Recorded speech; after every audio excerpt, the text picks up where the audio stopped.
welcome to class. So today we are going to cover the section review.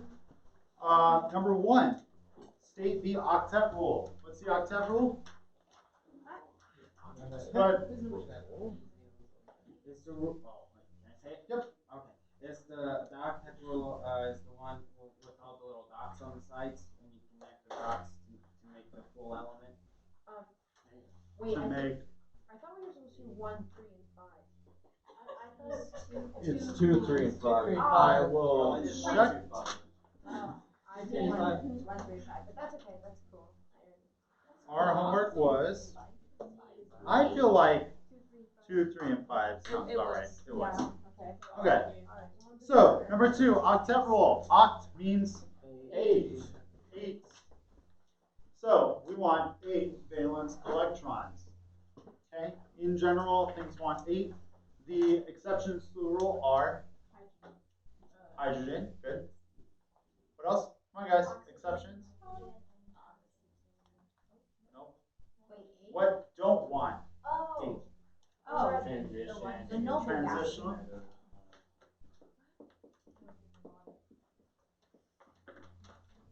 And the weird ones, right? So hydrogen wants 2, helium wants 2, lanthanides and actinides, those are the bottom row. Bottom rows, those guys don't behave the same way. And then transition metals, the ones right in the middle, don't behave nicely. Okay. Why? Because they have those weird D and S shells and they do weird things. Okay? Doing okay? Yeah. Okay, cool. Number 3. What are the 3 main bond types that can form between atoms? They are, everybody?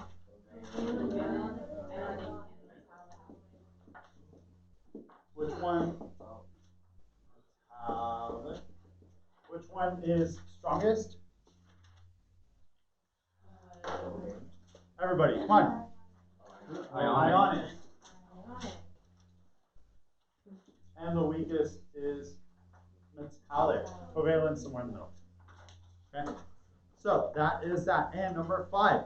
Use the periodic table to determine the type of bond that would form between cesium and sulfur. So cesium is CS, sulfur is S, cesium is A.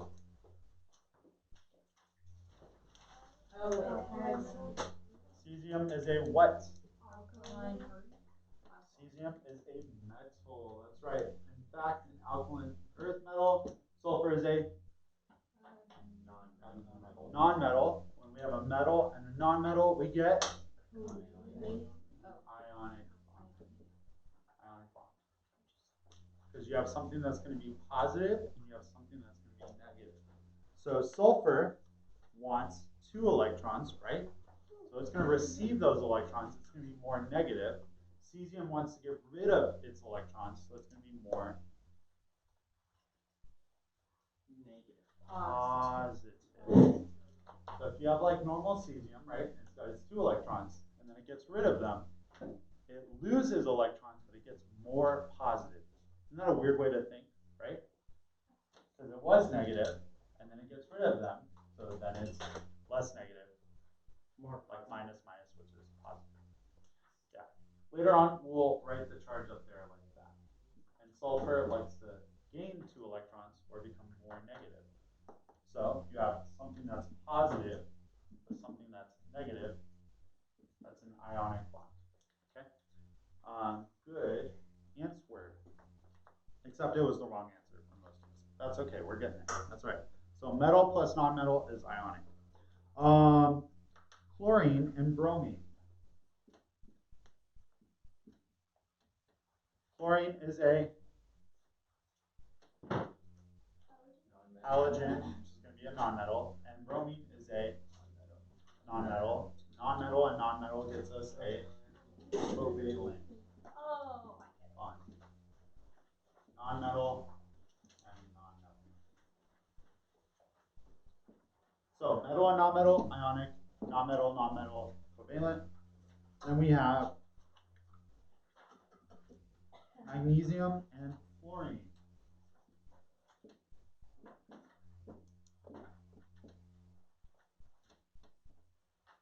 Magnesium is a metal. Fluorine is a non-metal.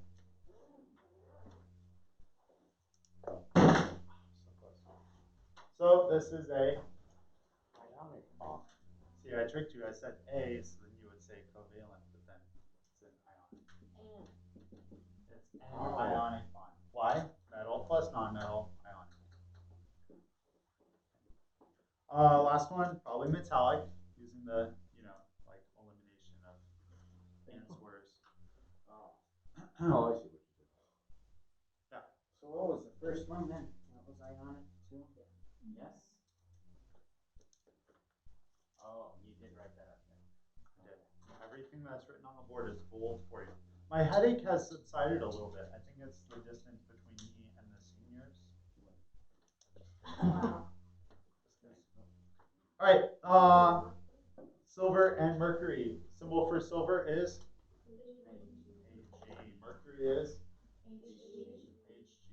Metal and metal is cool. That was your homework. You guys did it. I appreciate that. Doing homework is important. All right. So we did some Lewis dot structures and looked at some bonds yesterday. Let's recap how we would do that. So if we have something easy like H2O, what do I start with? Step one? Hydrogen.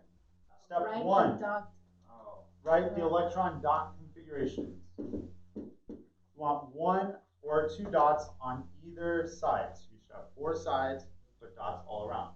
Hydrogen gets 1, hydrogen gets 1. Next step. Add up the number of electrons. 1, 2, 3, 4, 5, 6, 7, 8. So at the end, if I've broken any rules, then I will no longer have 8 electrons. I will have more or less. If I go a little crazy with my bonds, it might happen. Okay, next. Put the one. Most unpaired atoms in the center. Okay, put the one with the most unpaired in the center. I've already done that. Next. Place remaining. Okay, place the remaining ones around it, and I'm going to connect the dots. So 1 dot goes to 1 dot because they are shared. Okay. From there, I will look for additional unpaired electrons. Right now we have pair, pair. Those are already connected. I'm done. I'm going to check my work by adding up the number of electrons that I have at the end to make sure it works. 2, 4, 6, 8. I end with 8. I started with 8. I'm good. Happy campers? Happy campers. Okay, how about CH4? First step. Draw the electron dot.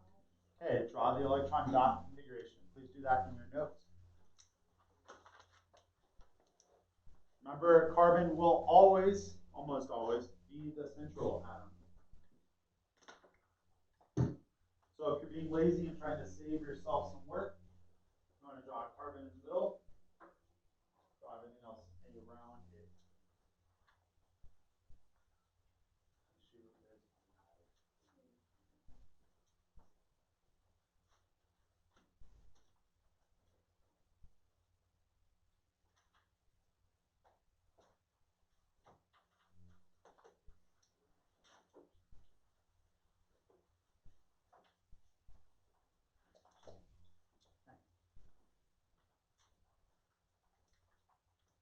This one's straightforward. Carbon has 4 valence electrons. We put them on either end. We know carbon's going to be in the middle. So then we're going to surround it by hydrogen and its unpaired electrons pointing toward it. Then we will connect the dots. Please stop farting. If you need to do so, kindly excuse yourself and go outside. That was a rock in my shoe. I know. Like, It's still there. That's my shoelace. Okay, moving on. So that's CH4. There are no unpaired electrons. We're a happy camper. Okay, let's do one with double bonds. This should be review from the yesterday. So we have CH2O. Go. No cursive. Thank you.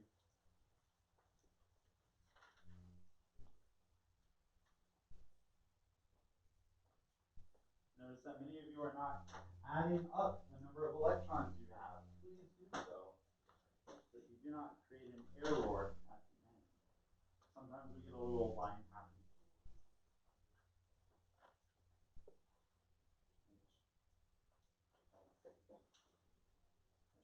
Capitals matter.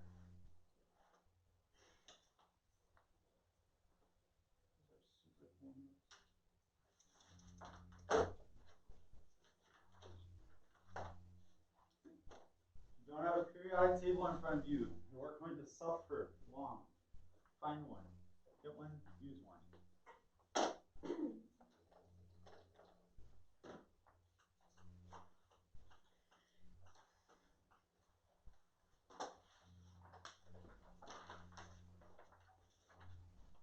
Administrative brain part moment.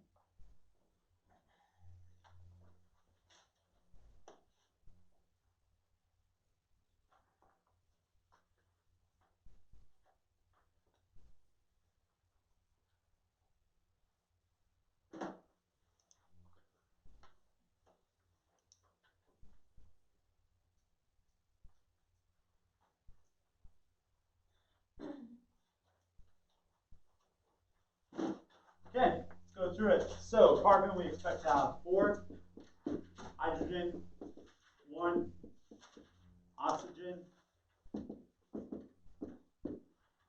6. Okay, let's add up the electrons. 1, 2, 6, 12. From there, we're going to connect the single lines.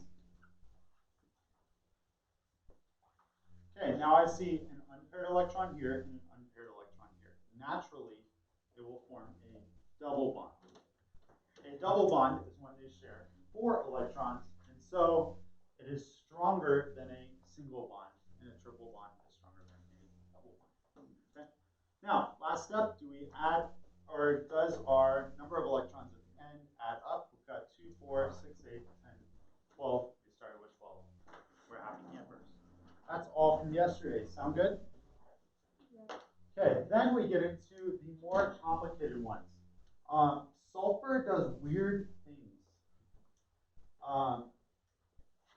So just know that nitrogen also does weird things. Boron does weird things. How boring of it.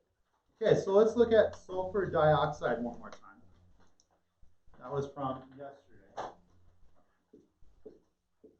So we saw sulfur. How many electrons does sulfur have? 6. It's in the same column as oxygen. Then we have oxygen out here. 1, 2, 3, 4, 5, 6. Okay. So naturally, we want to form these bonds.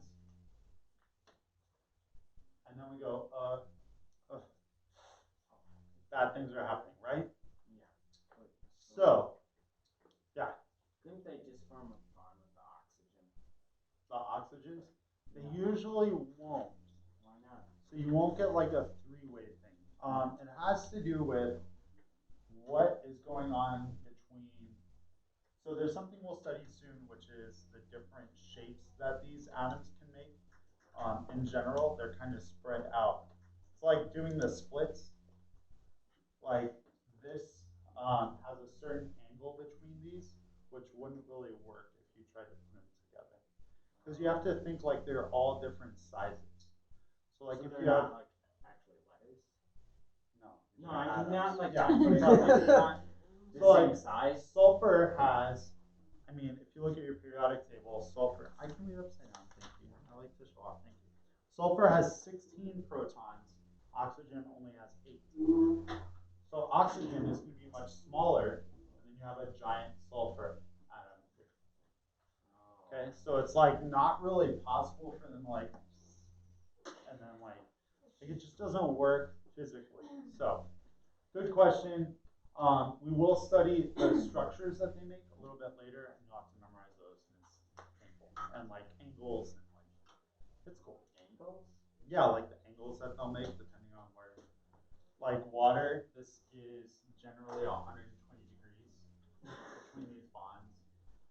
This guy, they actually, like the carbon sits on top and then the hydrogen's kind of pushed down, um, which is cool. So they're not necessarily at 90 degrees. It's kind of fun, and kind of painful at the same time. So let's go to SO2. What happens now with this unpaired electron? We have issues, right? We go, oh, well, maybe it'll pair with this one.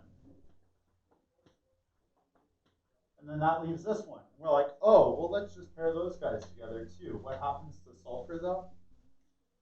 Oh, it gets too many. It has way too many electrons. Now it's exceeded the octet rule by a lot, right? It's up to 10.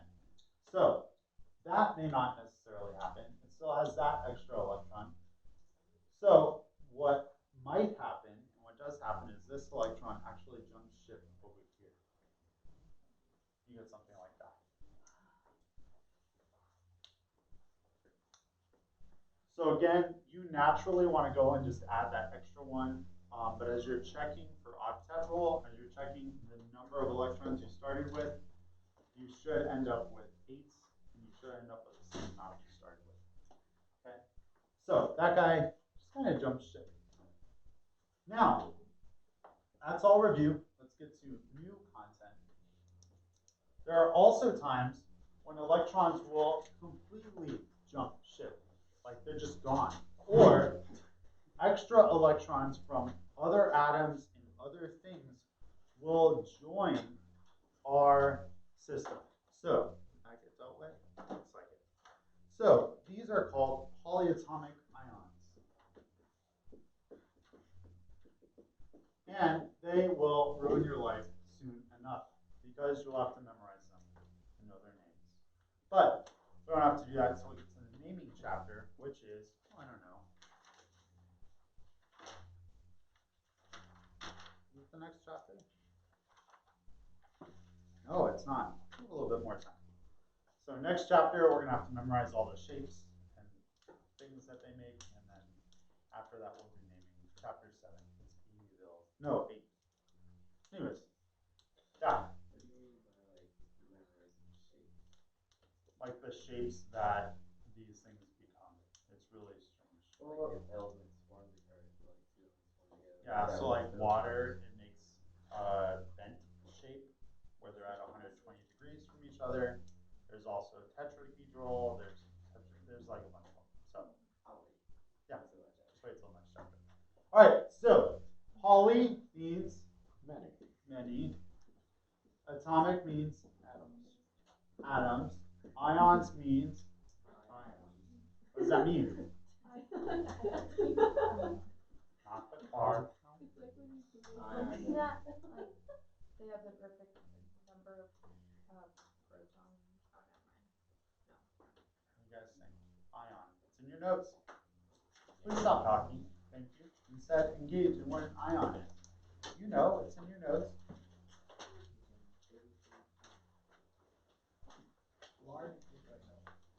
Check your notes. Anions and cations? Before that, like last chapter. You're not checking your notes. I can tell because you're looking at your notes. Although they may look neater. Wow, that's so weird.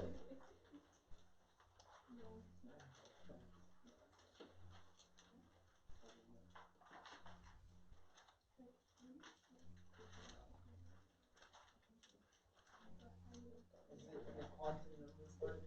Yeah. Oh, wait.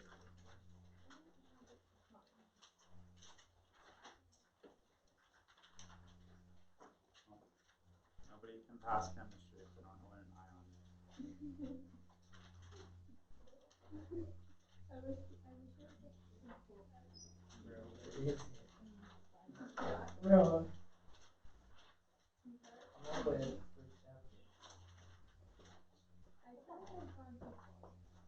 All right, your homework.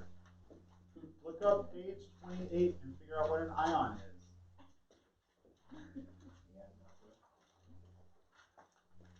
Ion is a charged particle. I don't think I did. I'm sorry. it's not in my notes. Yeah, it's not in the thing. It's That in means your that notes. you did write that. It's in the notes. A charged particle, an atom I or got it. molecule that has gained or lost Where, what electrons, section? producing an imbalance, is on page 28, between the number of protons and electrons in the particle. Section 2A. No. Page 28 is the matter chapter. 2? I don't think it's in 2. Yeah, I see it right here. Look, When we talked about homogeneous and can you verify? It's like right there. Talk about what? homogeneous and heterogeneous. Oh, I found it. Oh, I found it. Wow. Oh, The first one. good job. You get a star. Oh, sorry.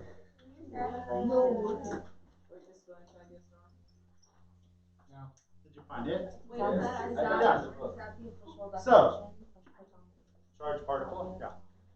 Yeah. So, polyatomic ions. You have many atoms. Remember we talked about this already? I actually gave you the definition earlier this week. So many means 3 or more atoms, and you have a charge on them, which means that they will most likely not be neutrally charged. So we're going to use our Lewis-Dot structures to, I guess, fuel our study of polyatomic ions. These are things that are helpful to our lives. They're things we use all the time. Ammonia and ammonium are polyatomic ions, like they just exist around us. So let's start with our first polyatomic ion, which would be, well, let's do an atomic ion, so just an atom, chlorine. So chlorine has how many electrons? 1, 2, 3, 4, 7. Chlorine has 7. It's one less than complete. Now, chlorine doesn't like to be that way. So if it can attract an extra electron, then it's happy, right? So we would rewrite chlorine as Cl minus. The 1 is implied. So it's saying if we just have chlorine by itself and it's an ion, it's most likely receive 1 electron to fill its octet. Okay. What about oxygen? How many electrons does oxygen normally have? 6. 6. So if it's by itself, it's most likely attracted how many electrons? 2 electrons. So what charge would oxygen, just an atom of oxygen itself, it's an ion, how many electrons would it attract? 2, so its charge is going to be -2. This number up here is the charge of your atom. Okay. Sulfur, also a -2. How about fluorine? Fluorine normally has how many valence electrons? Look on your periodic table. If you're zoning out, things will be thrown. How many electrons, valence electrons? 7. 7, so it's going to need 1 more, so we usually get F minus. Similarly, with the metals, they want to lose their electrons, so they will become more positive. So sodium normally has 1 valence electron. So if it's an ion, it likes to lose that, so it becomes Na plus. Are we surprised that sodium likes to bond with chlorine? You have a +1 charge with a -1 charge. They ionically bond perfectly. Okay. Does that get dealt with? Oh. So, what about calcium? How many valence electrons does calcium have? 2. 2. Wait, 2. Calcium, Ca. So, in its ionic form, it would be Ca plus 2. What about aluminum? Is the trick?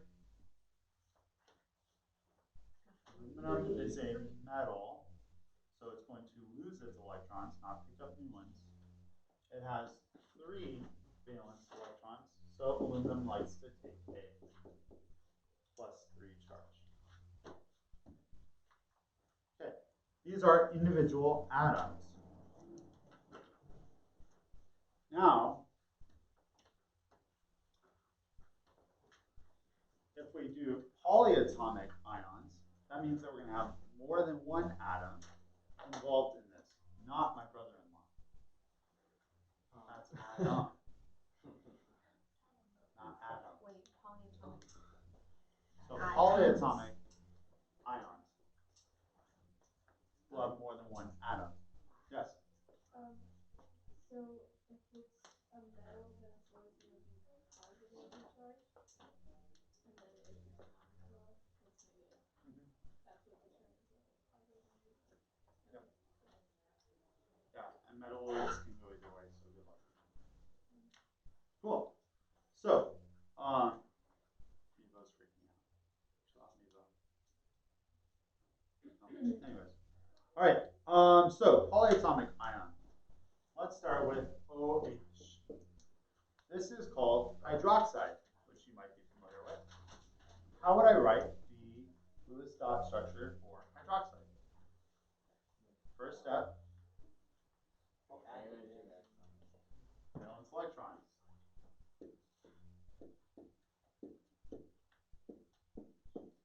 Next step. Everybody, come on. Connect the dots, right? Somewhere in there I counted up the number of electrons I have, which is 7. That's gross.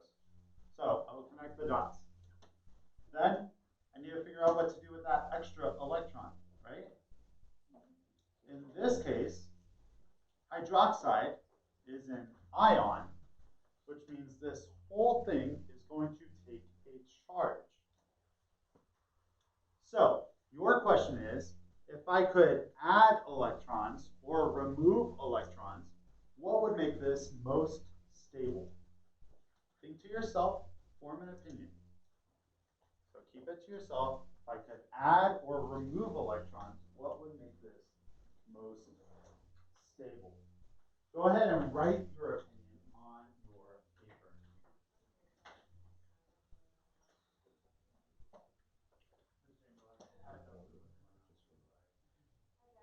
Is it working now? I don't It even just know. died. Okay. Did you say add or remove? Yeah. You did? Okay. Cool. Thank you. Okay. How many of you felt like it needed more than 2 electrons, either added or removed? Added? No. Okay, good.